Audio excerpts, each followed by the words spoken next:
Good morning mga idol. Welcome back to my YouTube channel. Ayan, bago tayo mag-umpisa. Ipapaliwanag ko muna sa inyo mga idol.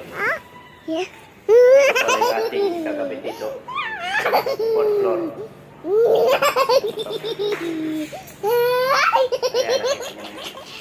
Ayan, nakita nyo. Mga idol. Tapos ito naman yung isa sa master. Mga dyan mga idol. Ito yung ating mag-isip natin. Ito yung ating mag-isip na electrician.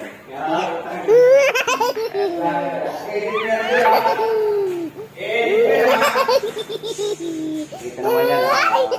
Tupit yan mga idol. Kailangan natin yung mga idol para tayo mabubuo.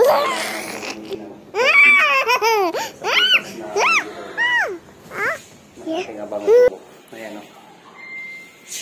Kunting-kunti na lang ito mga idol. Tapos na. Bali, 4 na buwan pa lang. Ilagay na. Kailangan mga idol, at tabangan nyo na lang at ipapakita ko na lang sa iyo pag inyo at pag natapos ko na to. Ayan mga idol, oh. Wow! Nakabit na natin. Ayan. Nakita nyo naman yan, yung pedestal tapos isang mirror. Ayan. Okay na mga idol. May tubig na rin yan mga idol. Na-testing ko na rin yan. Yung kabila naman ang hindi natin nakabit ngayong araw. Ayan. Pag ganito kasi mga idol, mga pedestal ay medyo masilan talaga mga idol yan yung pedestal. Hindi basta bara-bara magkabit ng pedestal mga idol. Talagang ingat ang pagkakabit niya kasi napaka silan, baka mabasag. Yan lang mga idol. At tingnan pa natin ulit sa sunod. Bukas yung iba naman na ikabit ulit natin. Yan, hanggang dyan lang muna to. Continuous muna tayo mga idol. Idol, magandang hapon sa inyo yan. Ito naman yung ating gagawin na install natin itong tangke. Ayan, nakita nyo naman oh. Ang gamit natin dito ay PPR na 1. Ang laki ng tubo. Ayan, tingnan nyo na lang mga idol yung aking pag-installation kung paano natin ikabit itong tangke. Isang supply, isang reservoir. Magaling kang kupal ka. Supply pababa. Yan lang naman natin eh.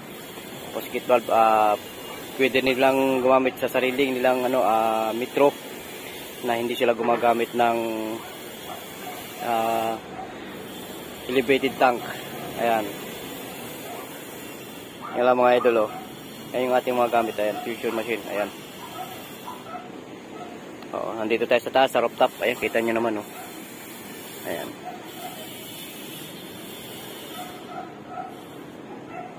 Ayan, ito yung ginagawa natin dito, 5 palapag ito mga idol. Ayan, 4 tapos na tayo. Dito, yung mga CR ay isang ilidoro na yung ating ginagawa. Tapos ito yung gagawin natin, supply na tayo ng tubig pag may nawasa na. Ayan, tingnan niyo ako mga idol. Ayan mga idol oh. Natapos na natin. Magaling kang kupal ka. Ayan.